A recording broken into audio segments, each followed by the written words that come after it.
Cette histoire commence par une question que peu osent poser. Pourquoi un homme dont le nom est devenu synonyme de tromperie et de cruauté continue-t-il de fasciner le monde 500 ans après sa mort? Pourquoi ses livres sont-ils encore lus, débattus, craints? Niccolò Machiavelli n'était pas un roi. Il n'a jamais commandé d'armée. Il n'a jamais conquis de territoire. Et pourtant, son influence dépasse celle de nombreux empereurs. Que savait-il que les autres ignoraient? Quelle vérité avait-il découverte qui rendait les puissants nerveux et les philosophes furieux? Voici une énigme. Un homme écrit un livre. Dans ce livre, il explique comment mentir, trahir, manipuler et tuer pour garder le pouvoir. Ce livre est condamné par l'Église. Il est brûlé. Son auteur est maudit. Mais les princes, en secret, le lisent. Les diplomates le cachent sous leur oreiller. Les révolutionnaires l'étudient. Même ceux qui le dénoncent publiquement s'en inspirent en privé. Comment un ouvrage aussi scandaleux est-il devenu le manuel caché de tous ceux qui aspirent au pouvoir? Imaginez Florence au début du XVIe siècle. Une ville qui sent le cuir tanné et les épices d'Orient. Les cloches des églises résonnent sur les toits de tuiles rouges. Dans les ruelles étroites, des marchands crient les prix de leurs tissus. Des apprentis transportent des peintures fraîches vers les ateliers. Des banquiers discutent à voix basse dans des salons privés. C'est l'âge d'or de la Renaissance italienne. Léonard de Vinci peint, Michel-Ange sculpte. Les Médicis gouvernent avec l'argent et l'art. Mais sous cette beauté se cache une violence féroce. Les familles nobles s'entretuent pour le contrôle des quartiers. Les papes lèvent des armées. Les cités-États se font la guerre pour quelques kilomètres de terrain. Dans ce monde, un homme observe. Il prend des notes. Il réfléchit. Cet homme s'appelle Niccolò Machiavelli. Il est né le 3 mai 1469 dans une famille de petite noblesse florentine. Son père, Bernardo, est avocat, mais pas riche. Ils vivent modestement. Niccolò grandit entouré de livres. Son père possède une bibliothèque respectable pour l'époque. Le jeune Niccolò lit Tite-Live, l'historien romain qui raconte les guerres et les trahisons de la République. Il lit aussi les philosophes grecs, les poètes latins. Dès l'enfance, il comprend que les mots ont un pouvoir. Pas le pouvoir de consoler ou d'inspirer seulement, le pouvoir de construire des royaumes et de les détruire. Florence, à cette époque, n'est pas une démocratie au sens moderne. C'est une république, oui, mais une république dominée par les riches. Les Médicis, une famille de banquiers, contrôlent la ville depuis des décennies. Ils ne portent pas de couronne, mais ils gouvernent comme des rois. Laurent de Médicis, surnommé le Magnifique, transforme Florence en centre culturel de l'Europe. Il invite des artistes, des poètes, des philosophes. Il finance des cathédrales et des palais. Mais il écrase aussi toute opposition. Ceux qui le défient disparaissent. Certains sont empoisonnés. D'autres sont poignardés dans la rue. Le pouvoir à Florence n'est pas une abstraction. C'est une question de survie. Niccolò observe tout cela. Il voit comment Laurent maintient le contrôle non par la force brute seule, mais par un mélange subtil de générosité et de terreur. Il offre des fêtes somptueuses, mais fait suivre ses ennemis. Il finance des œuvres d'art, mais contrôle qui reçoit les commandes. Il parle de liberté républicaine, mais manipule les élections. Le jeune Machiavelli comprend une chose essentielle. Le pouvoir ne repose pas sur la justice ou la morale. Il repose sur la perception. Si les gens croient que tu es puissant, tu le deviens. Si les gens croient que tu es faible, tu es déjà mort. Puis Laurent meurt en 1492. Son fils, Pierre, prend sa place. Mais Pierre n'a ni le charisme ni l'intelligence de son père. Florence commence à vaciller. Au même moment, un moine dominicain nommé Girolamo Savonarola arrive au pouvoir. Il prêche contre la corruption, contre le luxe, contre l'art profane. Il convainc les Florentins de brûler leurs peintures, leurs livres, leurs bijoux dans de gigantesques bûchers de la vanité. Pierre de Médicis fuit la ville. Savonarola instaure une théocratie. Florence devient une république puritaine dirigée par un prophète. Mais cette république ne dure que 4 ans. En 1498, Savonarola est arrêté, torturé et brûlé vif sur la place publique. La foule qui l'adulait quelques mois auparavant applaudit maintenant sa mort. Niccolò Machiavelli a 29 ans quand Savonarola meurt. Il vient d'entrer au service de la République florentine en tant que secrétaire de la seconde chancellerie. Ce poste peut sembler modeste, mais il est crucial. Machiavelli s'occupe de la correspondance diplomatique, des affaires militaires et des missions secrètes. Il devient l'un des hommes les mieux informés de Florence. Il lit tous les rapports. Il rencontre tous les ambassadeurs. Il voyage à travers l'Italie et l'Europe pour négocier avec les princes, les papes et les rois. Et partout où il va, il observe. Il observe comment César Borgia, le fils du pape Alexandre VI, conquiert la Romagne avec une brutalité calculée. César est jeune, beau, impitoyable. Il fait assassiner ses rivaux lors de banquets. Il fait étrangler ses alliés quand ils deviennent inutiles. Il achète des loyautés avec de l'or et les maintient par la peur. Mais il est aussi efficace. En quelques années, il transforme une région chaotique en un état stable. Les routes deviennent sûres. Le commerce reprend. Les gens, malgré leur peur, commencent à apprécier l'ordre qu'il impose. Machiavelli le rencontre plusieurs fois. Il est fasciné et effrayé. Il voit en César un modèle de prince moderne. Un homme qui ne se préoccupe pas de morale, seulement de résultats. Il observe aussi comment le roi de France, Louis XII, envahit l'Italie avec une facilité déconcertante. Les cités italiennes, pourtant riches et cultivées, tombent les unes après les autres. Pourquoi ? Parce qu'elles dépendent de mercenaires. Leurs armées sont composées de soldats de fortune qui se battent pour celui qui paye le plus. Ils n'ont aucune loyauté. Dès que la bataille devient dangereuse, ils fuient. Machiavelli comprend alors une vérité fondamentale. Un État qui n'a pas sa propre armée n'est pas vraiment indépendant. Il est à la merci de ceux qui contrôlent les armes. Florence est exactement dans cette situation. La République paye des condottieri, des capitaines mercenaires, pour la défendre. Mais ces hommes sont peu fiables. En 1509, Machiavelli convainc le gouvernement florentin de créer une milice citoyenne. C'est une idée révolutionnaire. Jusqu'alors, on pensait que seuls les nobles et les mercenaires pouvaient se battre. Machiavelli propose d'armer les paysans et les artisans.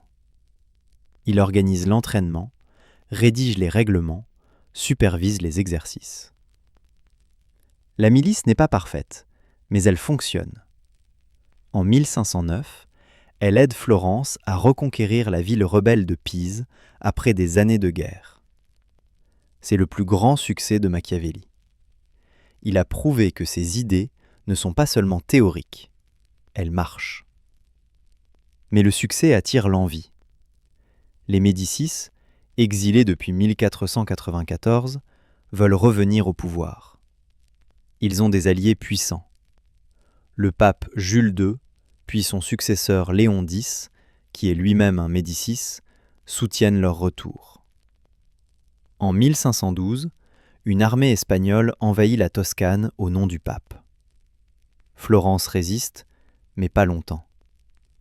La milice de Machiavelli, mal équipée et inexpérimentée face à des troupes professionnelles, est écrasée. La République tombe. Les Médicis reprennent le contrôle de Florence. Et Machiavelli, associé à l'Ancien Régime, perd tout. Il est destitué de son poste.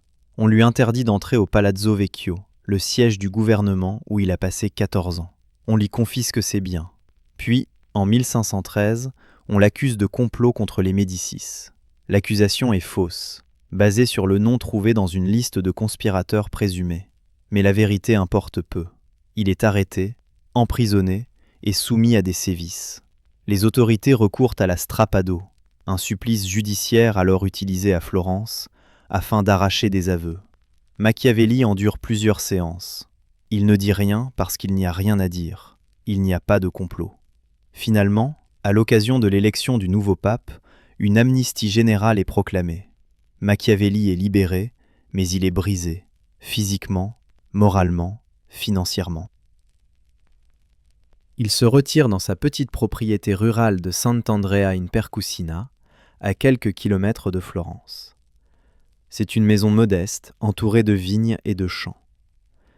Il vit là avec sa femme, Marietta Corsini, et leurs enfants. La vie est difficile. Il n'a plus de salaire. Il doit gérer la ferme lui-même. Il coupe du bois. Il surveille les paysans. Il vend du vin. Mais dans son esprit, il reste à Florence, dans les couloirs du pouvoir, dans les salles où se décident les destins des nations. Le soir, après une journée de travail manuel, il fait quelque chose d'étrange. Il entre dans son petit bureau. Il enlève ses vêtements sales de fermier. Il enfile des habits nobles, ceux qu'il portait quand il était secrétaire. Il s'assoit à sa table. Il ouvre des livres d'histoire. Il lit Tite-Live, Plutarque, César. Et il écrit. Il écrit comme s'il parlait aux grands esprits du passé. Il pose des questions aux Romains. Pourquoi avez-vous conquis le monde ? Comment avez-vous maintenu l'ordre ? Qu'est-ce qui a détruit votre République ? Et dans ce dialogue imaginaire avec les morts, Machiavelli trouve des réponses. Des réponses qu'il transforme en 2 livres extraordinaires. Le premier est le discours sur la première décade de Tite-Live. C'est une analyse profonde de la République romaine. Machiavelli y explore comment Rome est passée d'une petite cité à un empire mondial. Il examine les institutions romaines, leurs lois, leurs stratégies militaires, leurs erreurs. Il argumente que les républiques sont plus stables et plus puissantes que les monarchies parce qu'elles impliquent plus de citoyens dans le gouvernement. Mais il ajoute aussi que les républiques doivent être impitoyables. Elles doivent éliminer leurs ennemis. Elles doivent punir sévèrement la corruption. Elles doivent être prêtes à sacrifier la morale individuelle pour le bien commun. C'est un livre dense, intelligent, plein de références classiques. Mais ce n'est pas celui qui rendra Machiavelli célèbre. Le deuxième livre est court, direct, brutal. Il s'intitule De Principatibus, que nous connaissons aujourd'hui sous le nom de Le Prince. Machiavelli décrit en quelques mois, à la fin de 1513. Il le dédie à Laurent de Médicis, le nouveau souverain de Florence, dans l'espoir de retrouver une position au gouvernement. Mais Laurent ignore le livre. Il ne le lit probablement même pas. Machiavelli reste en exil, oublié. Le Prince ne sera publié qu'après sa mort, en 1532. Mais quand il paraît, il provoque un scandale qui résonne encore aujourd'hui. Pourquoi ce livre est-il si choquant ? Parce qu'il dit tout haut ce que tout le monde fait en secret. Pendant des siècles, les philosophes ont écrit des traités sur le bon gouvernement. Ils ont décrit le prince idéal comme un homme juste, pieux, généreux, fidèle à sa parole. Machiavelli détruit cette illusion. Il dit « Regardez la réalité.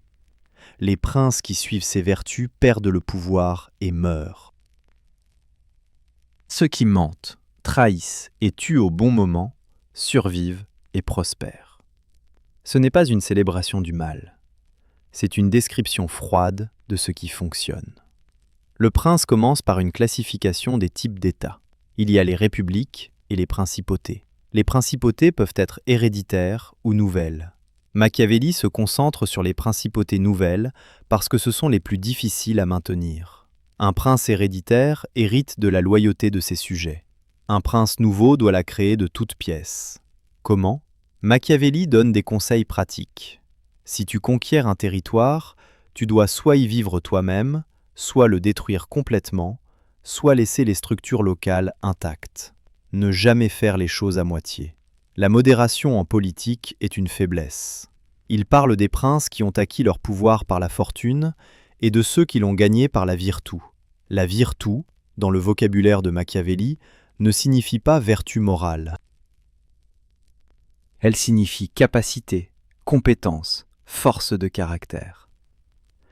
Un prince avec virtu sait s'adapter aux circonstances. Il sait être lion quand il faut inspirer la peur et renard quand il faut déjouer les pièges. Machiavelli admire César Borgia précisément pour sa virtu. César a conquis un territoire sans ressources héréditaires. Il a utilisé la tromperie, la violence et l'audace pour construire un État. Il a échoué finalement, mais seulement à cause de la malchance, pas d'un manque de compétences. L'un des chapitres les plus célèbres du Prince est le chapitre 17, qui pose la question « Vaut-il mieux être aimé ou craint ?» Machiavelli répond sans hésitation « Il vaut mieux être craint ». Pourquoi ? Parce que les hommes sont ingrats, inconstants, lâches face au danger. Tant que tu leur donnes ce qu'ils veulent, ils jurent loyauté. Mais dès que tu es en difficulté, ils te trahissent. L'amour dépend de la volonté des autres. Tu ne peux pas le contrôler. La peur, par contre, dépend de toi. Si les gens te craignent, ils obéissent même quand ils ne t'aiment pas. Mais attention, dit Machiavelli, il faut être craint sans être haï. Un prince haï finit assassiné. La clé est de prendre les biens des gens seulement quand c'est nécessaire, mais de ne jamais toucher à leur famille. Les hommes pardonnent la perte de leur fortune, mais jamais la mort de leur père ou de leur fils. Le chapitre 18 est encore plus provoquant. Machiavelli y explique que le prince doit savoir mentir. Il doit paraître pieux, fidèle, humain, intègre. Mais il ne doit pas l'être vraiment. Pourquoi ? Parce que le monde est plein de gens malhonnêtes. Si tu es honnête tout le temps, ils te détruiront. Tu dois être capable de trahir ta parole quand les circonstances changent. Tu dois savoir être implacable quand la situation l'exige.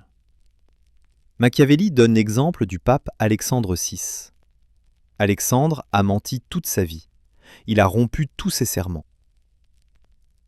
Et pourtant, il a toujours réussi parce qu'il savait comment tromper les gens. Il connaissait la nature humaine. Les hommes sont simples et obéissent aux nécessités présentes. Celui qui veut tromper trouvera toujours quelqu'un prêt à être trompé. Mais Machiavelli ne prêche pas la moralité totale. Il y a une limite.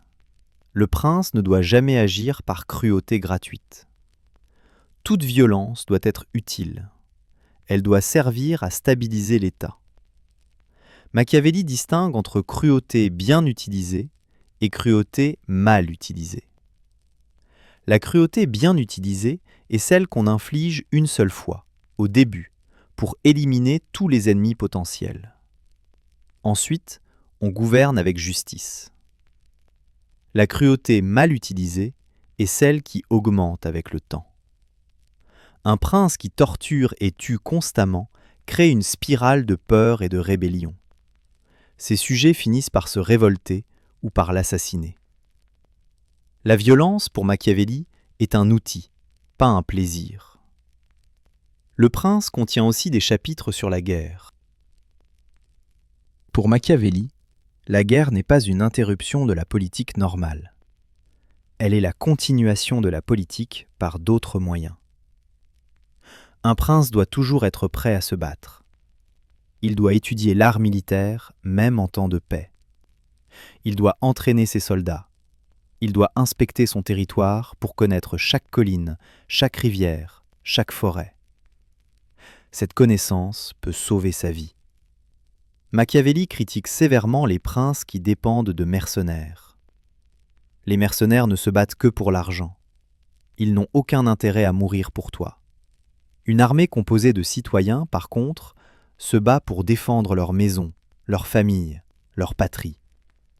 Elle est infiniment plus fiable et plus forte. Il y a aussi un thème récurrent dans Le Prince que beaucoup de lecteurs manquent. Machiavelli parle souvent de la fortuna.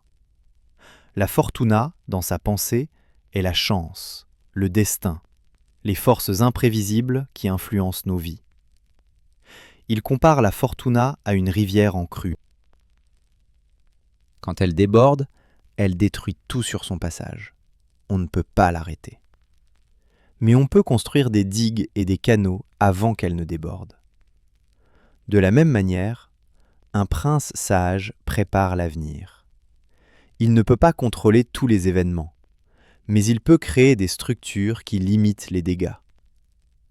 La virtu est la capacité à dompter la fortuna, à transformer le chaos en ordre. Le dernier chapitre du Prince est différent du reste. Jusqu'alors, Machiavelli a été froid, clinique, presque cynique. Mais dans le chapitre 26, il devient passionné. Il lance un appel à Laurent de Médicis pour unifier l'Italie et expulser les barbares étrangers. Il décrit l'Italie comme une terre déchirée par les guerres, pillée par les armées françaises, espagnoles et allemandes. Il compare l'Italie à une esclave, humiliée, sans leader. Il supplie Laurent de devenir ce leader, d'utiliser les leçons du prince pour créer un État italien fort et indépendant. C'est un appel désespéré d'un homme qui a tout perdu et qui veut encore croire que ses idées peuvent sauver son pays.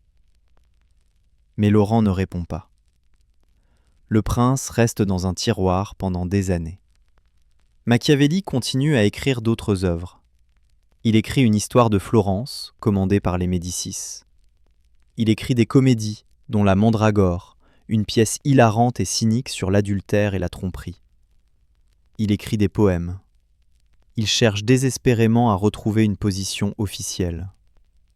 En 1520, il obtient enfin une petite mission diplomatique, puis une autre. Les Médicis commencent à lui confier des tâches mineures. Ce n'est pas le poste glorieux qu'il espérait, mais c'est mieux que l'exil. En 1527, tout s'effondre à nouveau. L'empereur Charles Quint envoie une armée impériale en Italie. Cette armée, composée de soldats allemands et espagnols, marche sur Rome. Le 6 mai 1527, elle entre dans la ville éternelle et déclenche des violences de masse qui durent des semaines et marquent durablement les mémoires. C'est le sac de Rome, l'un des événements les plus traumatisants de la Renaissance. Des milliers d'habitants sont tués, des églises sont pillées, des violences sexuelles sont également rapportées, y compris contre des religieuses. Le pape Clément VII, un Médicis, se réfugie dans le château Saint-Ange. L'autorité papale est humiliée, et Florence, profitant du chaos, se révolte contre les Médicis. La République est restaurée. Mais Machiavelli, associé aux Médicis depuis des années, est à nouveau suspect. Les républicains ne lui font pas confiance. Les Médicis ne le soutiennent plus. Il est pris entre deux feux. Le 21 juin 1527, Niccolò Machiavelli meurt à Florence. Il a 58 ans. Les causes de sa mort sont incertaines.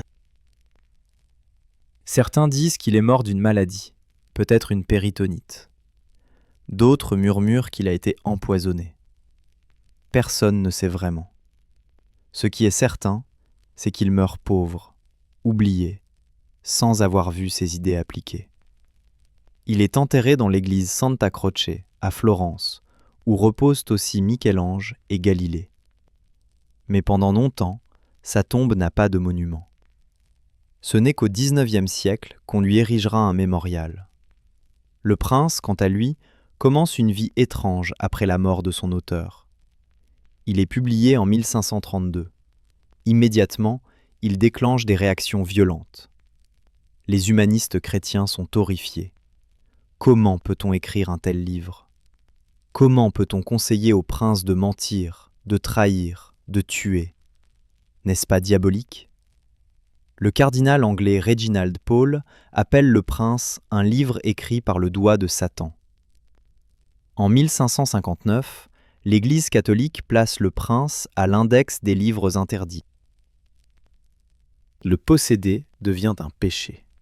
Le lire peut mener à l'excommunication.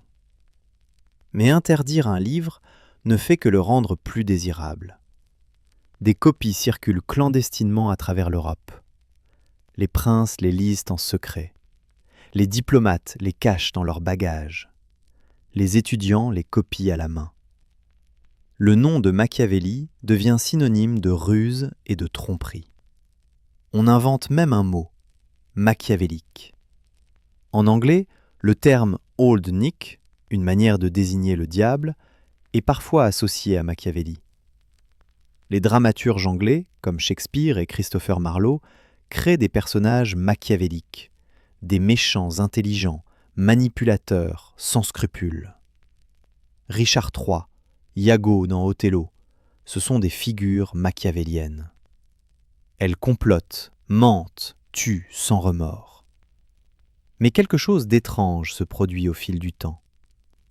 Malgré toute la condamnation publique, les idées de Machiavelli s'infiltrent dans la pratique politique réelle. Les rois et les ministres font exactement ce que Machiavelli a décrit, même s'ils le dénoncent en public. Richelieu, le cardinal ministre de Louis XIII, est un lecteur de Machiavelli. Il applique ses principes pour consolider le pouvoir royal en France. Il élimine les nobles rebelles. Il manipule les alliances européennes. Il utilise la raison d'État pour justifier des actions immorales. Et quand on l'accuse d'être machiavélique, il répond que l'intérêt de l'État prime sur tout. Frédéric le Grand de Prusse écrit même un livre intitulé « Anti-Machiavel », où il critique le prince et défend la morale en politique. Mais dans la pratique, Frédéric est l'un des princes les plus machiavéliques de l'histoire. Il envahit la Silésie sans déclaration de guerre. Il trahit ses alliés. Il utilise la propagande et la diplomatie secrète pour agrandir son royaume. Voltaire, qui connaît bien Frédéric, note l'ironie avec amusement. Frédéric condamne Machiavelli en théorie, mais le pratique avec perfection. Napoléon Bonaparte lit Le Prince pendant sa jeunesse. Il annote le livre, souligne des passages, écrit des commentaires dans les marges. Il considère Machiavelli comme l'un des penseurs les plus lucides de l'histoire. Napoléon applique beaucoup de principes machiavéliques dans sa conquête de l'Europe. Il sait quand être généreux et quand être impitoyable. Il comprend l'importance de la propagande. Il manipule l'opinion publique avec des bulletins de guerre soigneusement rédigés. Il crée le mythe de Napoléon le héros, alors qu'en réalité, il est souvent un tyran calculateur. Mais il sait aussi que le mythe est plus important que la réalité. C'est une leçon directement tirée de Machiavelli. Au XIXe siècle, les nationalistes italiens redécouvrent Machiavelli. Ils ne voient plus en lui un conseiller de tyran, mais un patriote. Ils relisent le chapitre 26 du Prince et y trouvent un appel prophétique à l'unification italienne. Giuseppe Mazzini, l'un des pères du Risorgimento, considère Machiavelli comme un précurseur. Il dit que Machiavelli a compris avant tout le monde que l'Italie ne pourrait survivre divisée. Elle devait s'unir ou mourir. Cette réinterprétation transforme Machiavelli d'un diable en un héros national. Des statues sont érigées, des rues portent son nom. Il devient un symbole de l'identité italienne. Mais la vision la plus intéressante de Machiavelli vient peut-être du XXe siècle. Les politologues et les historiens commencent à le lire différemment. Ils réalisent que Machiavelli n'est pas un simple cynique. Il est un réaliste. Il décrit le monde tel qu'il est, pas tel qu'il devrait être. Et cette description a une valeur scientifique. Max Weber, le sociologue allemand, parle de Machiavelli comme du premier théoricien de la réalpolitik. La réalpolitik est l'idée que la politique internationale se base sur les intérêts nationaux et le pouvoir, pas sur la morale ou l'idéologie. Les États agissent pour maximiser leur sécurité et leur influence. Les alliances changent selon les circonstances. Les traités sont respectés tant qu'ils sont utiles. C'est exactement ce que Machiavelli a écrit il y a 500 ans. Isaiah Berlin, le philosophe britannique, va encore plus loin. Il suggère que Machiavelli a découvert quelque chose de profondément dérangeant. Il existe deux systèmes de valeurs incompatibles. D'un côté, les valeurs chrétiennes, la compassion, le pardon, l'humilité, le sacrifice. De l'autre, les valeurs politiques, la force, la gloire, l'efficacité, la stabilité. Un bon chrétien ne peut pas être un bon prince. Un bon prince ne peut pas être un bon chrétien. Les deux ensembles de valeurs se contredisent. Machiavelli ne choisit pas entre eux. Il montre simplement qu'ils existent et que les leaders doivent choisir. C'est une vision tragique de la condition humaine. Nous ne pouvons pas avoir tout. Nous devons sacrifier certaines valeurs pour en préserver d'autres. Cette tension entre morale et efficacité continue de hanter la politique moderne. Pensez au débat sur les traitements inhumains et dégradants. Après les attentats du 11 septembre 2001, certains ont soutenu, à tort ou à raison, que des pratiques illégales pouvaient être efficaces pour prévenir de nouvelles attaques. C'est un raisonnement qu'on peut qualifier de machiavélien. Invoquer la sécurité de l'État pour excuser des moyens moralement et juridiquement inacceptables. D'autres ont rappelé qu'adopter ces pratiques détruit l'état de droit et abîme durablement une société. Ce débat n'a pas de résolution simple. Machiavelli ne le résout pas non plus. Il met à nu la logique du choix, puis laisse le lecteur face à sa responsabilité. Ou pensez à la diplomatie internationale.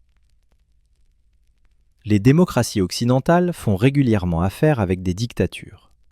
Elles achètent du pétrole à des régimes qui oppriment leur peuple. Elles vendent des armes à des gouvernements corrompus. Elles ferment les yeux sur des violations des droits humains parce qu'elles ont besoin d'alliés stratégiques. Est-ce hypocrite ? Oui. Est-ce machiavélique ? Absolument. Est-ce inévitable ? Peut-être. Machiavelli dirait que c'est le prix de la survie dans un monde anarchique. Les États qui refusent de jouer ce jeu disparaissent. Les États qui y jouent avec habileté prospèrent. Mais il y a aussi un danger à trop bien lire Machiavelli. Le danger de devenir cynique au point de croire que seule la force compte, que tout est manipulation, que la confiance n'existe pas, que chaque sourire cache un poignard. Ce n'est pas ce que Machiavelli a vraiment dit. Il a dit que le prince doit être capable de violence, pas qu'il doit être violent tout le temps. Il a dit que le prince doit savoir mentir, pas qu'il doit mentir constamment. La nuance est cruciale. Un prince purement machiavélique, qui ne fait jamais confiance à personne, qui trahit systématiquement, finit isolé et paranoïaque. Il crée tellement d'ennemis qu'il ne peut pas tous les surveiller. Il devient victime de ses propres stratagèmes. L'histoire est pleine de leaders qui ont mal compris Machiavelli. Staline, par exemple. Staline a lu Machiavelli. Il a étudié les techniques de manipulation et de contrôle. Mais il les a appliquées avec une telle brutalité que même ses alliés les plus proches le craignaient. Il a fait exécuter des millions de personnes, y compris beaucoup de loyalistes. Il a créé un climat de terreur où personne ne disait la vérité. Résultat, l'Union soviétique fonctionnait mal. Les champs ne produisaient pas assez de nourriture parce que les administrateurs avaient peur de rapporter les mauvaises récoltes. L'armée était affaiblie parce que Staline avait fait fusiller ses meilleurs généraux. La terreur, poussée à l'extrême, devient contre-productive. Machiavelli l'aurait compris. Il aurait dit que Staline manquait de vertu parce qu'il ne savait pas s'adapter. Il ne savait pas quand arrêter la violence. Alors, comment reconnaître les mécanismes de la manipulation et surtout ne pas en devenir l'instrument? Comment lire Machiavelli sans tomber dans ses excès? Voici quelques repères d'analyse, inspirés du Prince et des autres œuvres, présentés dans un but de compréhension et d'autodéfense civique. Premièrement, comprenez comment Machiavelli analyse la nature humaine. Il écrit que les hommes peuvent être ingrats, changeants, calculateurs, fuyant le danger et attirés par le gain. Il ne s'agit pas d'une condamnation morale, mais d'une hypothèse d'analyse politique. Selon lui, les individus agissent souvent en fonction de leurs intérêts perçus. Comprendre ce cadre permet d'identifier les logiques d'influence à l'œuvre dans une situation donnée. Argent, pouvoir, reconnaissance, sécurité. Cette lecture sert avant tout à repérer quand ces leviers sont utilisés pour orienter un comportement et à comprendre pourquoi certaines stratégies fonctionnent temporairement, tandis que d'autres finissent par détruire la confiance et la réputation de ceux qui les emploient. Deuxièmement, comprenez le rôle de l'information. Machiavelli vivait à une époque où les nouvelles voyageaient lentement. Aujourd'hui, l'information circule instantanément. Mais le principe qu'il décrit demeure. Celui qui contrôle l'information influence la perception collective, et la perception pèse lourdement sur la réalité politique. Machiavelli n'expose pas ici une méthode à suivre, mais un mécanisme à comprendre. Il montre que l'influence passe souvent non par le mensonge direct, mais par la sélection des faits, par le choix de ce qui est mis en avant et de ce qui reste dans l'ombre, par l'angle sous lequel un événement est présenté. Les stratégies modernes de communication politique illustrent bien ce phénomène. Un scandale peut être requalifié en controverse, un échec présenté comme une étape d'apprentissage. Cette analyse vise à rendre le lecteur plus lucide face aux récits qui lui sont proposés, non à l'encourager à manipuler autrui. Troisièmement, comprenez l'importance de l'image publique. Machiavelli écrit que le prince doit paraître pieux, fidèle, humain, intègre et religieux. Ce choix de mots est essentiel. Il montre que Machiavelli décrit un mécanisme politique, pas une règle morale. Dans la vie publique, la plupart des individus jugent à partir de ce qu'ils perçoivent, non de ce qui est invisible. La réputation devient alors un facteur de pouvoir. Machiavelli ne fait pas ici l'éloge du mensonge. Il met en garde contre le décalage entre apparence et réalité dans l'exercice du pouvoir. Une réputation, une fois entamée, affaiblit durablement l'autorité. C'est pourquoi il insiste sur la cohérence extérieure, non comme une invitation à tromper, mais comme une description froide des attentes collectives. Quatrièmement, Machiavelli insiste sur l'idée de sélection des conflits. Il observe que le pouvoir se fragilise lorsqu'il se disperse dans des affrontements inutiles. Dans ses analyses, il montre que multiplier les ennemis sans nécessité affaiblit toute autorité. Cette logique repose sur une lecture stratégique des rapports de force. Distinguer ce qui constitue une menace réelle de ce qui relève de la provocation symbolique. Machiavelli décrit ainsi un comportement calculé, fondé sur l'anticipation et l'évaluation des risques, non comme une recommandation morale, mais comme un mécanisme récurrent dans l'exercice du pouvoir. Cinquièmement, Machiavelli analyse le rapport entre crainte et attachement dans les relations de pouvoir. Il écrit qu'il est, selon lui, plus sûr d'être craint qu'aimé, tout en soulignant le danger d'être haï. Cette réflexion ne constitue pas un conseil de gestion des relations humaines, mais une observation sur la manière dont l'autorité est perçue. Machiavelli décrit un équilibre instable entre sanction et reconnaissance, montrant que l'excès dans un sens comme dans l'autre fragilise durablement le pouvoir. Son propos vise à expliquer pourquoi certaines figures d'autorité perdent le soutien ou provoquent la révolte. Sixièmement, Machiavelli exprime une méfiance structurelle envers la confiance absolue dans les relations politiques. Il observe que les alliances sont souvent conditionnelles et que les fidélités évoluent avec les circonstances. Cette analyse ne promeut pas la paranoïa, mais met en lumière la fragilité des engagements dans un environnement instable. Machiavelli décrit ainsi un monde où la prudence informationnelle et la vérification des sources deviennent des réflexes de survie politique, sans pour autant ériger la suspicion permanente en idéal humain. Les grandes trahisons de l'histoire sont souvent le fait de proches. Jules César a été assassiné par Brutus, qu'il considérait comme un fils. Napoléon a été trahi par Talleyrand, son ministre. La leçon, même ceux qui vous aiment peuvent avoir des raisons de vous abandonner. Septièmement, agissez rapidement quand nécessaire. Machiavelli admire les leaders décisifs. Quand une crise éclate, il faut agir vite. Hésiter, c'est perdre. Les opportunités ne durent pas. Les ennemis se renforcent si vous attendez. Donc, une fois que vous avez décidé d'un plan d'action, exécutez-le sans délai. Cela ne signifie pas agir impulsivement. Cela signifie que la réflexion doit être rapide et que l'action doit suivre immédiatement. Les manipulateurs efficaces savent saisir le moment. Ils frappent quand l'adversaire est vulnérable.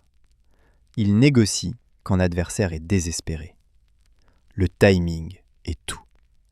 Huitièmement, acceptez la responsabilité.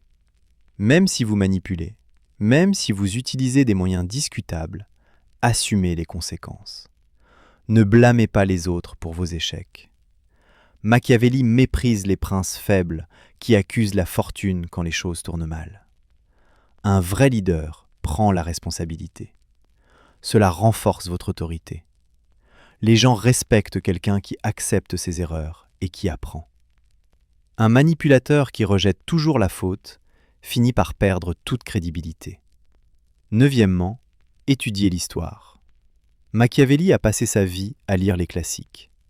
Il croyait que l'histoire se répète. Les mêmes dynamiques de pouvoir, les mêmes erreurs, les mêmes stratégies reviennent encore et encore. Si vous voulez comprendre la politique, étudiez comment les Romains ont conquis leur empire. Comment Alexandre le Grand a unifié la Grèce. Comment Hannibal a failli détruire Rome. Les leçons sont toujours valables. Les noms changent, mais les principes restent. Un manipulateur moderne peut apprendre énormément des manipulateurs anciens. Dixièmement, la trajectoire personnelle de Machiavelli illustre les risques de l'attachement à un pouvoir déclinant. Sans en faire une règle générale, son parcours montre combien l'incapacité à s'adapter à un changement de régime peut être fatale politiquement. Machiavelli met en lumière une tension tragique entre loyauté et survie, sans jamais la résoudre moralement. Cette réflexion invite à interroger les limites de l'engagement politique et les coûts humains de certaines fidélités, plutôt qu'à glorifier l'opportunisme. Mais au-delà de ces conseils pratiques, il y a une question plus profonde.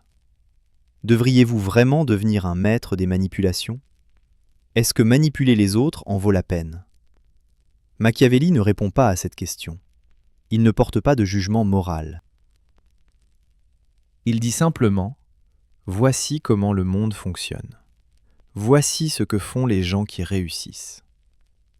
À vous de décider si vous voulez les imiter. » Il y a des arguments en faveur de l'approche machiavélique. Le monde n'est pas juste. Les gens gentils finissent souvent derniers. Si vous ne manipulez pas, d'autres le feront et ils auront l'avantage sur vous. Pour protéger vos intérêts, pour protéger votre famille, pour réussir dans un environnement compétitif, vous devez jouer le jeu. Refuser de manipuler par principe, c'est se handicaper volontairement. C'est comme aller à une bataille d'épée avec un couteau en bois. Vous serez admiré pour votre intégrité, mais vous serez vaincu.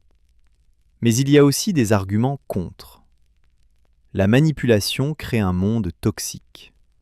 Si tout le monde manipule tout le monde, personne ne fait confiance à personne. La société devient une guerre permanente. La coopération devient impossible. Les relations humaines se réduisent à des calculs froids. Est-ce vraiment une vie que vous voulez mener ? De plus, la manipulation est épuisante. Vous devez constamment jouer un rôle. Vous devez toujours calculer. Vous ne pouvez jamais vous détendre. Vous ne pouvez jamais être vous-même.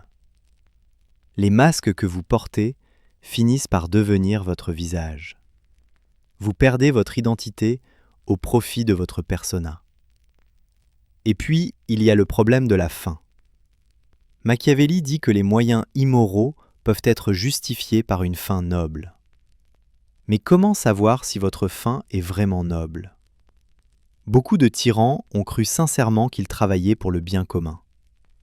Hitler pensait sauver l'Allemagne. Staline pensait construire un paradis communiste. Pol Pot pensait créer une société égalitaire. Tous ont utilisé la violence, la tromperie, la manipulation. Tous ont justifié leurs crimes par des idéaux élevés. Tous ont créé des cauchemars. Le danger de la logique machiavélique est qu'elle peut justifier n'importe quoi. Si vous êtes convaincu que votre cause est juste, il n'y a plus de limite. Alors peut-être que la vraie leçon de Machiavelli n'est pas d'apprendre à manipuler, mais d'apprendre à reconnaître la manipulation. Si vous comprenez les techniques, vous pouvez vous défendre. Vous pouvez voir quand quelqu'un essaie de vous flatter pour obtenir quelque chose. Vous pouvez reconnaître quand un discours politique est conçu pour émouvoir plutôt que pour informer.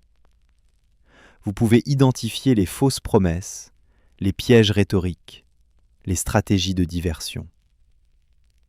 La connaissance de Machiavelli vous rend moins vulnérable.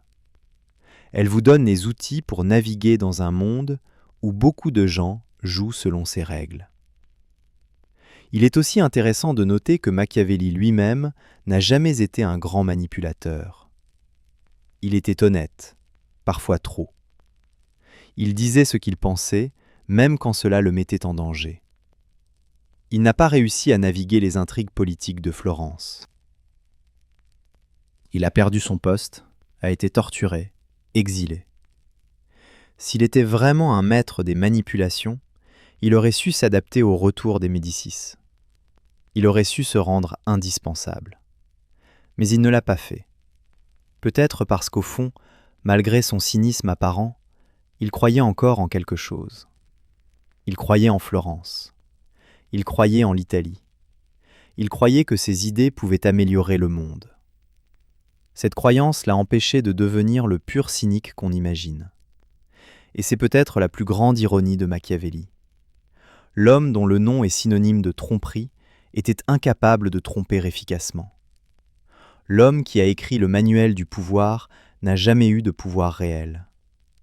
L'homme qui a conseillé au prince de ne jamais faire confiance à personne faisait encore confiance à la République, même après qu'elle l'ait abandonnée. Il y a quelque chose de tragique dans cette contradiction, mais aussi quelque chose de profondément humain. Peut-être que Machiavelli a écrit Le Prince non pas comme un manuel qu'il voulait que les autres suivent, mais comme une description de ce qu'il voyait autour de lui. Une description si honnête, si brutale, qu'elle choquait. Il a levé le rideau sur le théâtre du pouvoir et montré les coulisses. Il a révélé que les princes ne sont pas des héros nobles, mais des acteurs qui jouent un rôle.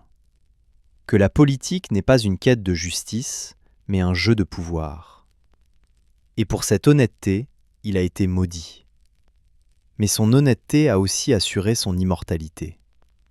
500 ans plus tard, nous lisons encore Le Prince.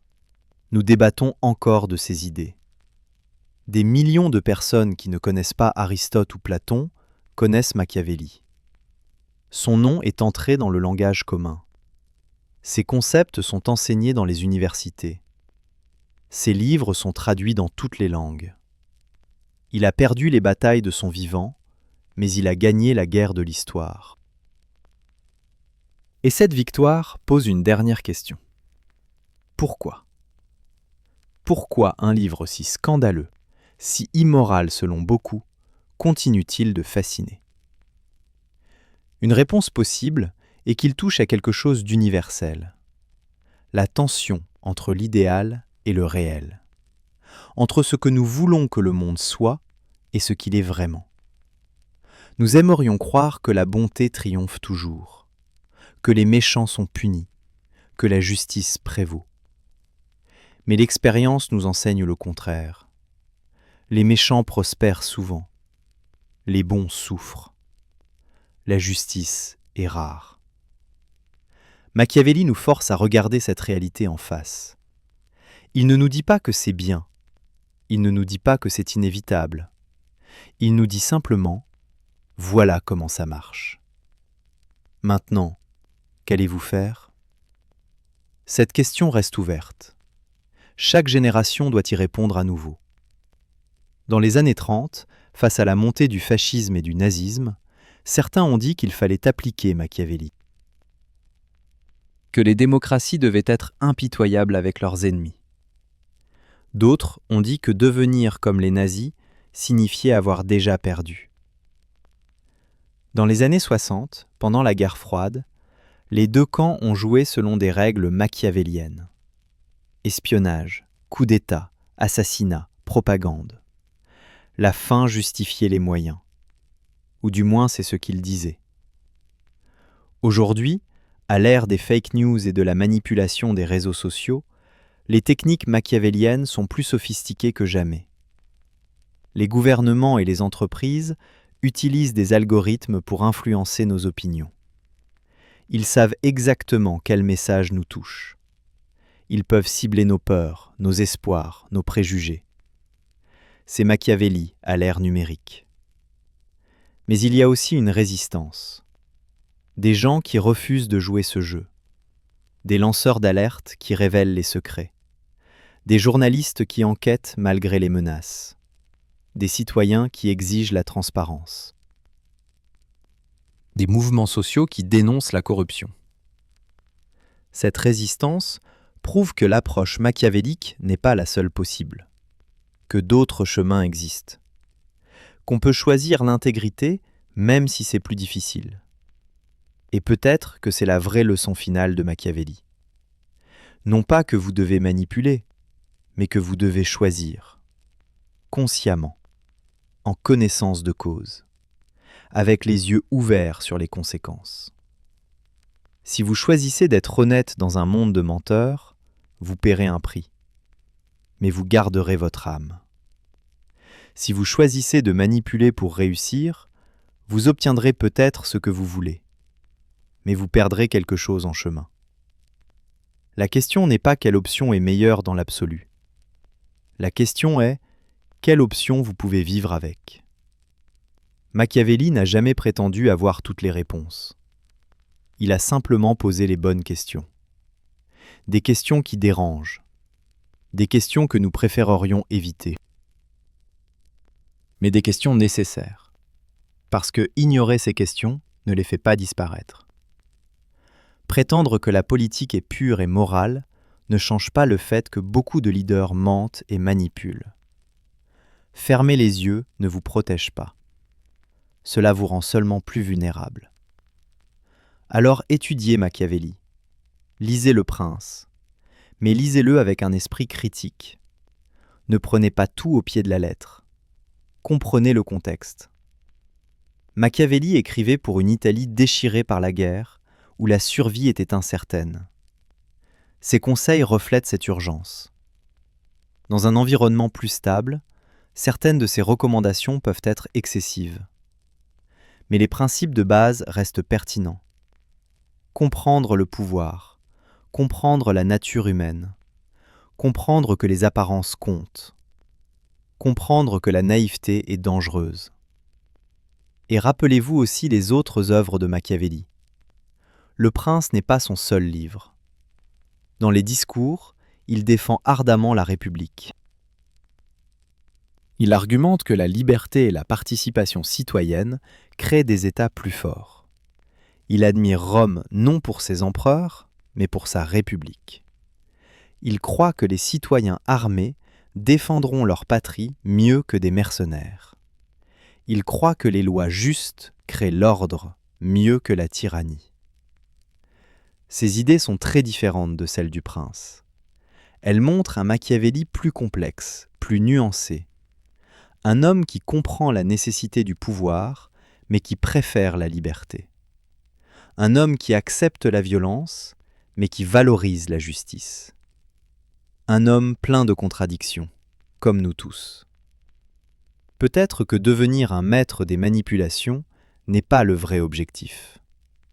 Peut-être que le vrai objectif est de devenir un maître de soi-même, de comprendre vos propres motivations, de reconnaître vos propres faiblesses, de savoir quand vous êtes manipulé, y compris par vous-même. Nous nous racontons des histoires pour justifier nos actions. Nous nous convainquons que nos intérêts égoïstes servent un bien plus grand. Nous portons des masques, même quand nous sommes seuls. Machiavelli vous invite à enlever ces masques, à regarder la vérité, même si elle est laide, même si elle vous fait mal. Et dans cette honnêteté brutale avec soi-même, il y a une forme de libération. Vous n'avez plus besoin de prétendre. Vous pouvez reconnaître que oui, vous voulez réussir. Oui, vous voulez le pouvoir. Oui, vous êtes prêt à faire des compromis. Ou peut-être que vous découvrez le contraire, que vous n'êtes pas prêt à tout sacrifier, que certaines choses comptent plus que le succès, que vous préférez perdre en restant fidèle à vos principes plutôt que de gagner en les trahissant. Les deux choix sont valables. Les deux choix ont un coût. Mais au moins, vous choisissez consciemment. Machiavelli a vécu et est mort sans voir ses rêves se réaliser. L'Italie n'a été unifiée qu'en 1871, plus de 3 siècles après sa mort. Florence a perdu son indépendance. La Renaissance italienne a décliné. Les puissances étrangères ont dominé la péninsule pendant des siècles. Tout ce pourquoi Machiavelli a lutté semblait avoir échoué. Et pourtant, ses idées ont survécu. Elles ont influencé des révolutions, elles ont façonné des empires, elles ont inspiré des leaders et des rebelles. Son échec personnel est devenu un succès intellectuel. Il y a une légende sur les derniers jours de Machiavelli. On dit qu'il a fait un rêve peu avant sa mort. Dans ce rêve, il a vu 2 groupes de personnes. Le premier groupe était composé de saints et de martyrs, vêtus de blanc, chantant des hymnes. Le deuxième groupe était composé de philosophes, de politiciens et de guerriers de l'Antiquité, discutant passionnément de politique et de stratégie. On lui a demandé quel groupe il voulait rejoindre. Il a choisi le deuxième sans hésiter.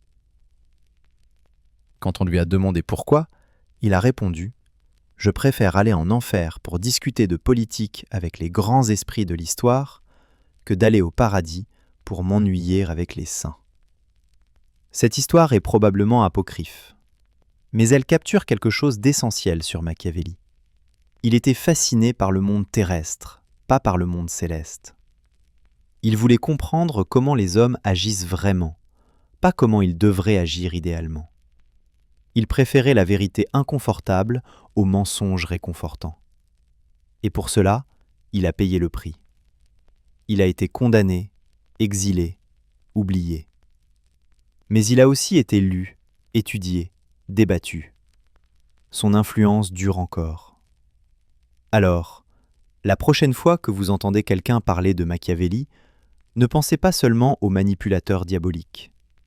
Pensez aussi à l'homme qui a osé dire la vérité dans un monde qui préférait les illusions. Pensez au patriote qui voulait sauver son pays, mais qui n'en avait pas les moyens. Pensez à l'écrivain qui a révolutionné la pensée politique en refusant de répéter les platitudes des philosophes précédents. Pensez à l'être humain complexe, contradictoire, brillant et tragique qu'il était. Et si vous décidez d'appliquer certaines de ces leçons dans votre propre vie, faites-le avec prudence. Rappelez-vous que la manipulation a des limites.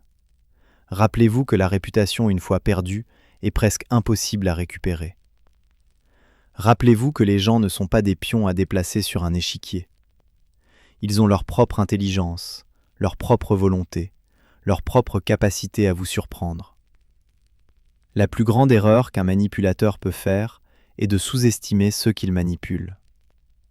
Et peut-être qu'au final, la vraie maîtrise n'est pas dans la manipulation des autres, mais dans la compréhension de la nature humaine. Quand vous comprenez vraiment ce qui motive les gens, quand vous comprenez leurs peurs et leurs espoirs, vous n'avez pas besoin de les manipuler. Vous pouvez coopérer.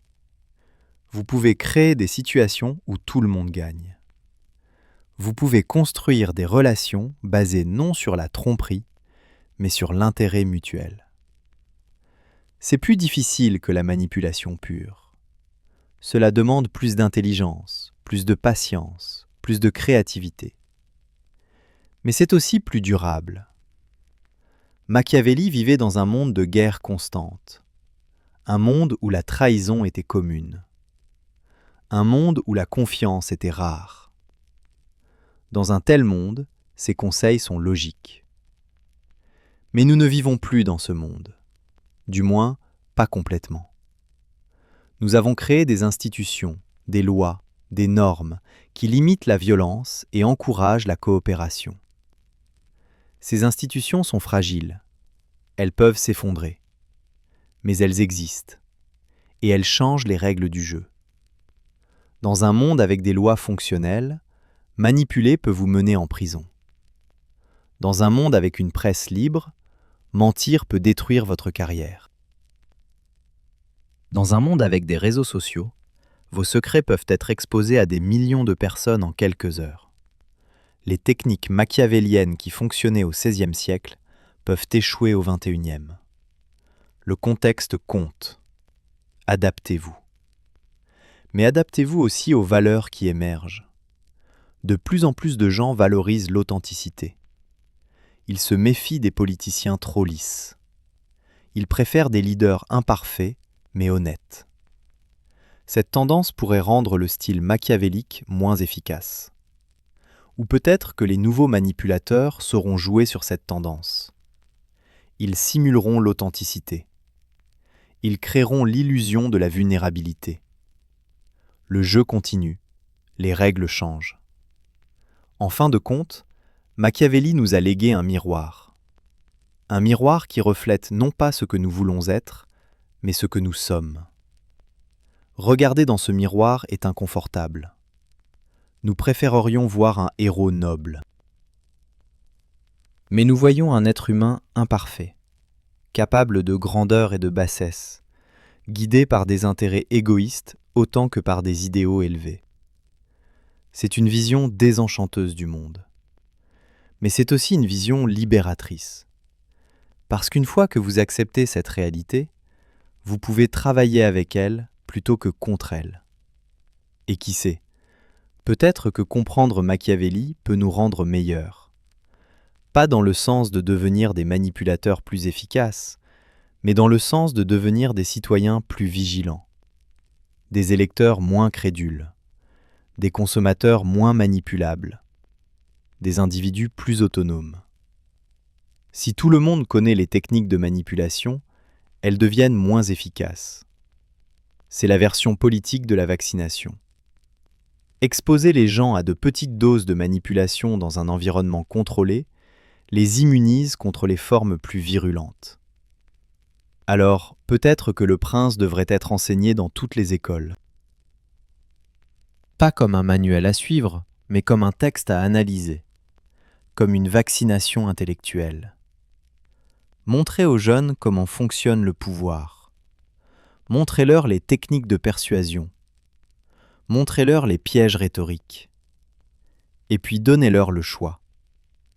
Certains utiliseront ces connaissances pour manipuler. D'autres les utiliseront pour résister à la manipulation. Les deux résultats sont préférables à l'ignorance. Et en parlant d'éducation, il est fascinant de voir comment Machiavelli est enseigné différemment selon les pays. En Italie, il est un héros national, un précurseur du nationalisme moderne. En France, il est étudié comme un théoricien de la raison d'État. En Angleterre, il est souvent vu comme un cynique immoral. En Amérique, il est analysé à travers le prisme de la science politique et de la théorie des jeux.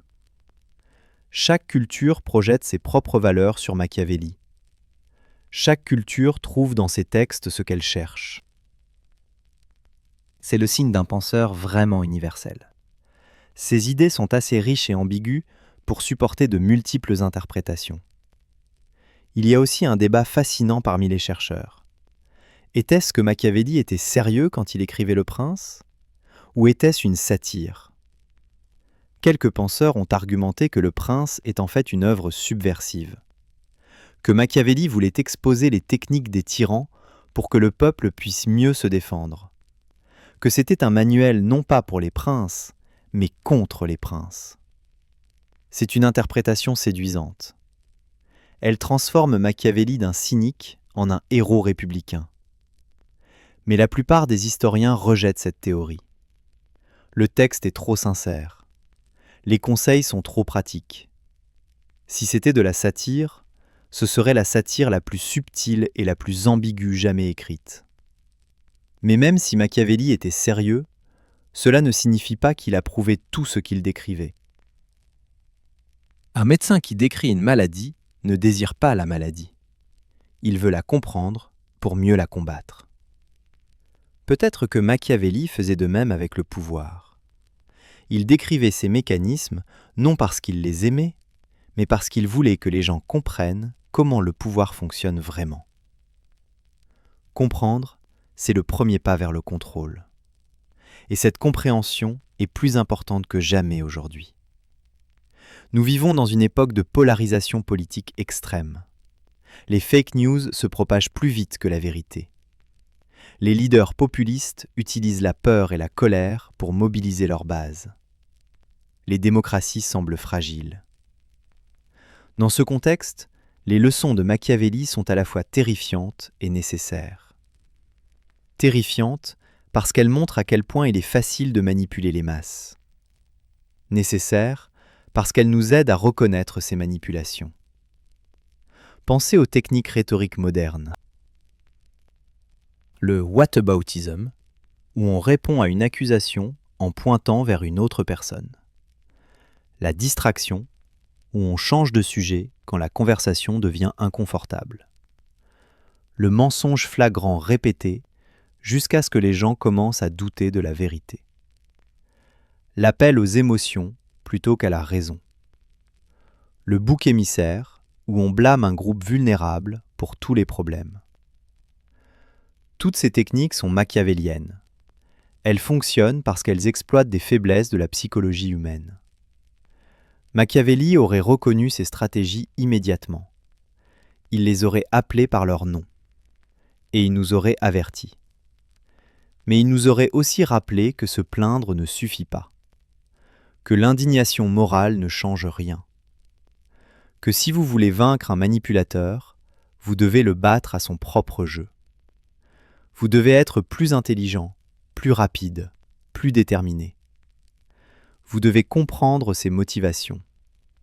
Vous devez anticiper ses mouvements. Vous devez créer des contre-stratégies. C'est un travail difficile et ingrat, mais c'est le prix de la liberté. Et parlons un instant de la liberté. Machiavelli aimait la liberté. Il a vécu sous une république. Il a servi cette république avec dévouement. Quand elle est tombée, il a été dévasté. Dans les discours, il écrit longuement sur l'importance de la liberté républicaine. Il argumente que les citoyens libres sont plus créatifs, plus productifs, plus courageux que les sujets d'un tyran. Il cite l'exemple de Rome. Tant que Rome était une république, elle conquérait le monde. Quand elle est devenue un empire, elle a commencé à décliner. Pourquoi ? Parce que les empereurs concentraient le pouvoir, parce que les citoyens perdaient leur motivation, parce que la corruption se généralisait. Mais Machiavelli reconnaît aussi que la liberté est fragile. Elle nécessite des institutions solides. Elle nécessite des citoyens vigilants. Elle nécessite parfois des mesures extraordinaires. Quand une république est menacée de l'intérieur par la corruption, elle doit être capable de punir sévèrement. Quand elle est menacée de l'extérieur par des ennemis, Elle doit être capable de se défendre avec violence. La liberté, selon Machiavelli, n'est pas pacifiste. Elle n'est pas naïve. Elle est farouche et impitoyable envers ceux qui la menacent. Cette vision de la liberté peut sembler contradictoire avec l'image populaire de Machiavelli comme conseiller de tyran. Mais c'est précisément cette contradiction qui rend Machiavelli fascinant. Il contient des multitudes. Il peut écrire Le Prince, un manuel pour des autocrates, et les discours, une défense passionnée de la République. Il peut admirer César Borgia pour sa virtu et en même temps critiquer la tyrannie. Comment réconcilier ces positions ? Peut-être que la clé est dans le contexte. Quand Machiavelli écrit Le Prince, l'Italie est déchirée. Les cités se font la guerre. Les armées étrangères envahissent. Dans ce chaos, Machiavelli croit qu'un prince fort et impitoyable pourrait unifier le pays et restaurer l'ordre. C'est une mesure d'urgence. Une fois l'ordre établi, ce prince pourrait établir une république. Ou peut-être pas.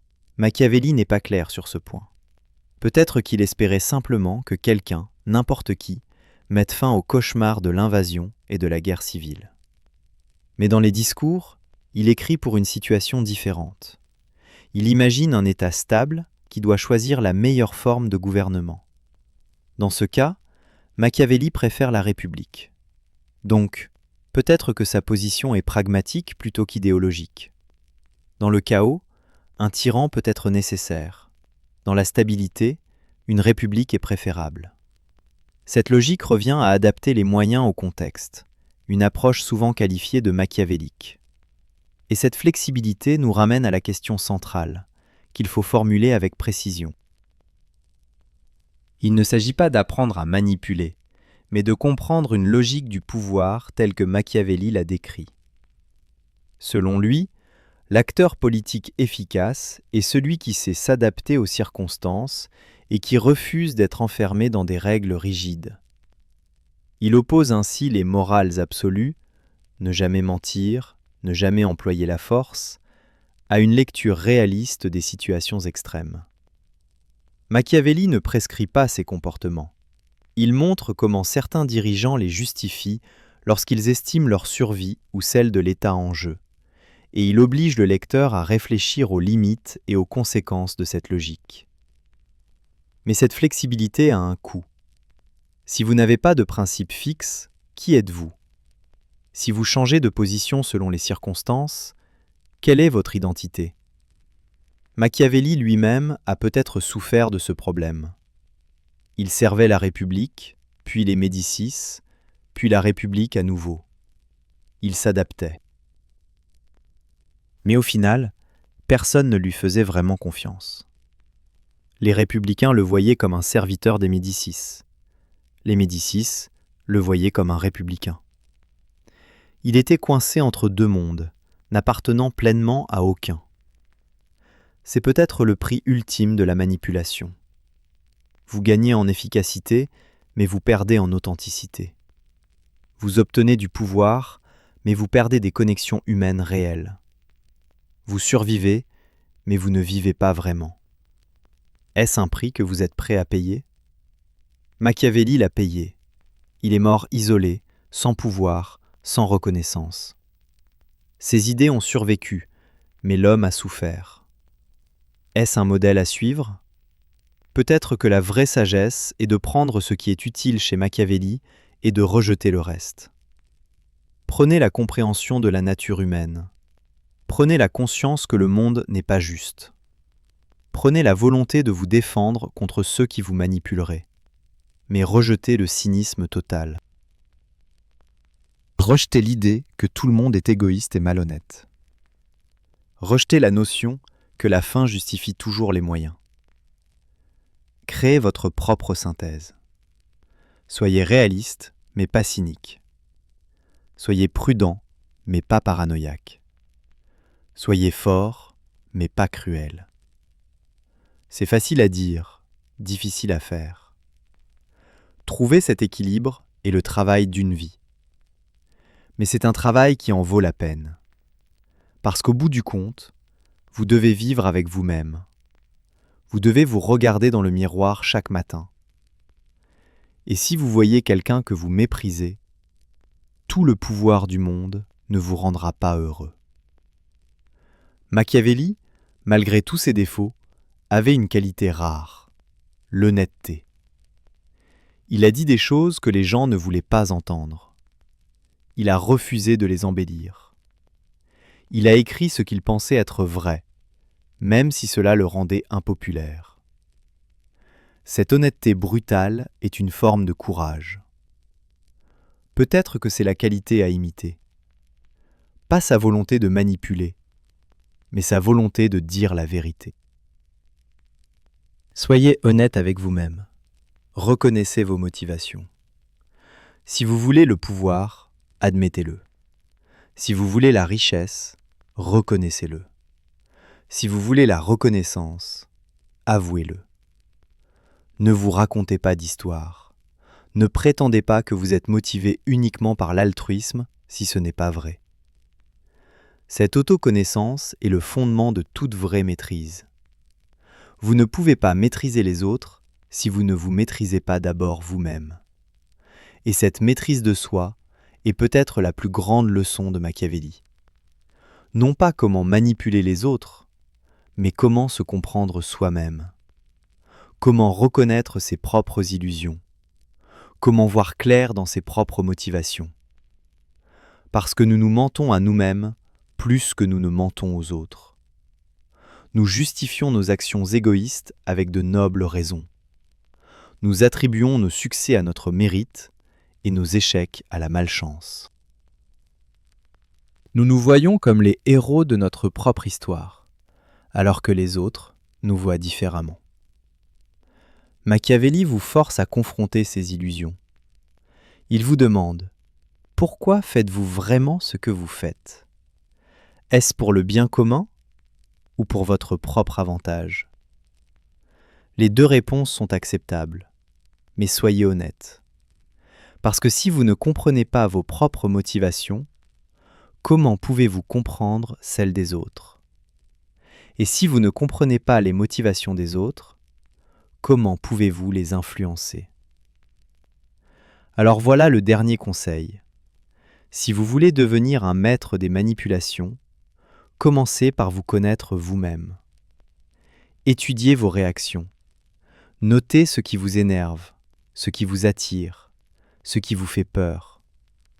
Observez comment vous prenez des décisions. Êtes-vous impulsif ? Calculateur ? Émotionnel ? Rationnel ? Il n'y a pas de bonne ou de mauvaise réponse. Il y a seulement votre réponse. Et une fois que vous connaissez votre propre fonctionnement, vous pouvez commencer à comprendre celui des autres. Parce qu'au fond, nous sommes tous similaires. Nous voulons tous être aimés. Nous voulons tous être respectés. Nous avons tous peur de l'échec. Nous avons tous besoin de sécurité. Ces besoins fondamentaux sont universels. Les cultures diffèrent dans la manière dont elles expriment ces besoins, mais les besoins eux-mêmes sont les mêmes. Un manipulateur efficace comprend ces besoins universels et sait comment les exploiter. Mais une personne sage comprend ses besoins et sait comment les satisfaire d'une manière qui bénéficie à tout le monde. C'est peut-être la différence entre un tyran et un leader. Le tyran exploite les besoins des gens pour son propre gain. Le leader répond aux besoins des gens d'une manière qui profite à la communauté entière. Les deux comprennent la nature humaine. Les deux savent comment influencer. Mais leurs objectifs diffèrent. Le tyran veut le pouvoir pour lui-même. Le leader veut le pouvoir pour servir. Machiavelli aurait-il fait cette distinction ? Peut-être. Dans les discours, il parle de grands leaders romains qui ont sacrifié leur intérêt personnel pour la République. Il les admire. Donc, même Machiavelli reconnaît qu'il existe des personnes motivées par des idéaux plus élevés. Mais il les voit comme des exceptions rares. La plupart des gens, dit-il, sont motivés par l'intérêt personnel. Et les institutions doivent être conçues en tenant compte de cette réalité. C'est pourquoi il valorise les systèmes de frein et de contrepoids. Pourquoi il croit que le pouvoir doit être distribué. Pourquoi il pense que les citoyens doivent être armés. Pas parce qu'il croit en la bonté humaine, mais précisément parce qu'il n'y croit pas. Si on suppose que les gens sont égoïstes, alors on doit créer des systèmes où l'égoïsme individuel conduit au bien commun. C'est la même logique qui sous-tend le capitalisme de marché. Adam Smith a dit que ce n'est pas de la bienveillance du boucher que nous attendons notre dîner, mais de son intérêt personnel. Chacun poursuivant son intérêt crée, presque par accident, un système qui fonctionne pour tout le monde. Machiavelli aurait compris cette idée. Mais il aurait aussi vu les dangers. Que se passe-t-il quand quelqu'un devient trop puissant? Quand une personne ou un groupe peut dominer le système? Alors l'équilibre se rompt. Les freins et contrepoids disparaissent, et nous retournons à la tyrannie. C'est pourquoi la vigilance est essentielle. C'est pourquoi les citoyens doivent rester informés et actifs. C'est pourquoi les institutions doivent être défendues. Et cela nous ramène à notre époque. Sommes-nous vigilants?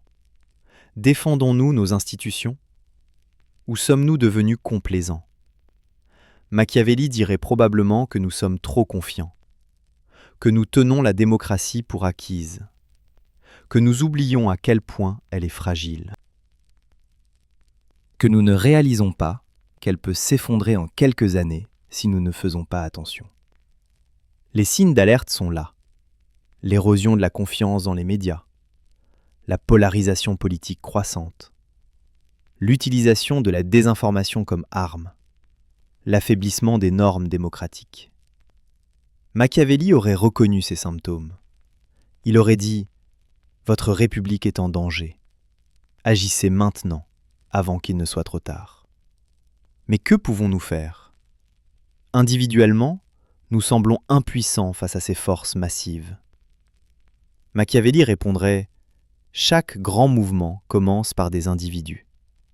Rome n'a pas été construite par des foules anonymes, mais par des citoyens qui ont pris la responsabilité. Vous ne pouvez pas changer le monde entier, mais vous pouvez changer votre petite partie du monde. Vous pouvez vous informer, vous pouvez voter, vous pouvez parler, vous pouvez résister à la manipulation.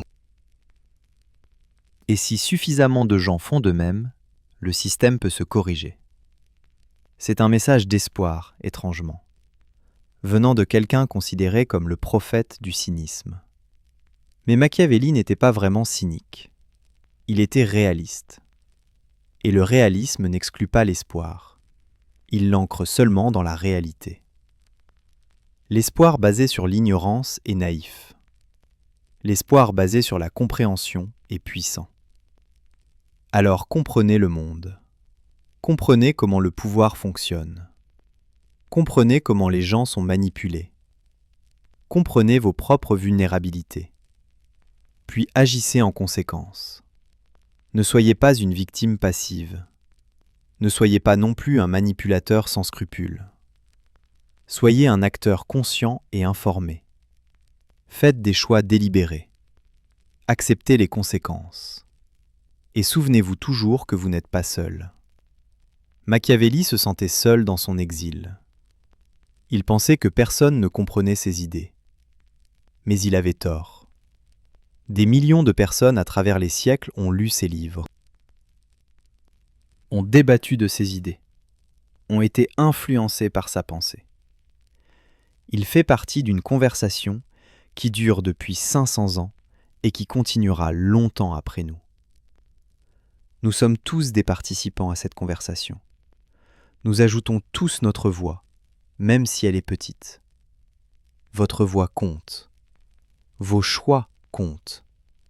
Votre refus de vous laisser manipuler compte. Votre décision de traiter les autres avec respect compte. Machiavelli vous a donné les outils pour comprendre le pouvoir. Maintenant, c'est à vous de décider comment les utiliser. Pour construire ou pour détruire. Pour libérer ou pour asservir. pour éclairer ou pour obscurcir. L'histoire jugera vos choix, mais plus important encore, vous devrez vivre avec vos choix. Alors choisissez sagement, choisissez consciemment, et quand vous regarderez en arrière sur votre vie, puissiez-vous être fier non seulement de ce que vous avez accompli, mais aussi de la manière dont vous l'avez accompli. Machiavelli a révélé les secrets du pouvoir. Il a levé le voile. Il a montré les mécanismes cachés. C'était un cadeau dangereux. Mais c'était aussi un cadeau nécessaire, parce que l'ignorance ne protège pas, elle rend seulement vulnérable. La connaissance, même quand elle est dérangeante, est libératrice. Elle vous donne des options, elle vous donne du pouvoir. Comment vous utilisez ce pouvoir définit qui vous êtes. Alors allez-vous devenir un maître des manipulations ? Peut-être. Mais j'espère que vous deviendrez quelque chose de plus. Un maître de vous-même, un penseur critique, un citoyen actif, une personne qui comprend le monde sans y perdre son âme. C'est plus difficile que de simplement manipuler, mais c'est aussi infiniment plus gratifiant. Et quand les nuits sont longues et que les doutes vous assaillent, quand vous vous demandez si vos efforts valent la peine, pensez à Machiavelli. Pensez à cet homme qui a tout perdu, mais qui a continué à écrire, qui a été torturé, mais qui a gardé sa dignité, qui a été oublié de son vivant, mais qui est immortel dans la mort. Son exemple nous montre que l'impact ne se mesure pas au pouvoir immédiat, mais à la longévité des idées. Que l'influence ne se compte pas en années, mais en siècles. Que ce qui semble être un échec aujourd'hui peut être reconnu comme un triomphe demain. Vous ne changerez peut-être pas le monde. Peu de gens le font. Mais vous pouvez vous changer vous-même. Vous pouvez devenir plus sage, plus conscient, plus efficace. Et ce changement personnel, multiplié par des millions, peut transformer une société. C'est la vraie leçon de Machiavelli. Pas que les individus ne comptent pas, mais qu'ils comptent énormément. Que chaque choix a des conséquences. Que chaque action crée des vagues. Alors créez des vagues. Mais assurez-vous que ce sont des vagues qui élèvent les bateaux plutôt que de les couler. Soyez fort sans être cruel. Soyez intelligent sans être manipulateur. Soyez réaliste sans être cynique. C'est un équilibre difficile, mais c'est possible. Et c'est nécessaire. Niccolò Machiavelli est mort il y a presque 500 ans. Mais ces questions vivent encore. Ces dilemmes sont toujours les nôtres. Et ces réponses, qu'on les accepte ou qu'on les rejette, continuent d'éclairer notre chemin à travers le labyrinthe complexe du pouvoir et de la politique. Proposez des thèmes pour de nouvelles histoires dans les commentaires, abonnez-vous à la chaîne et mettez un like. Bonne nuit.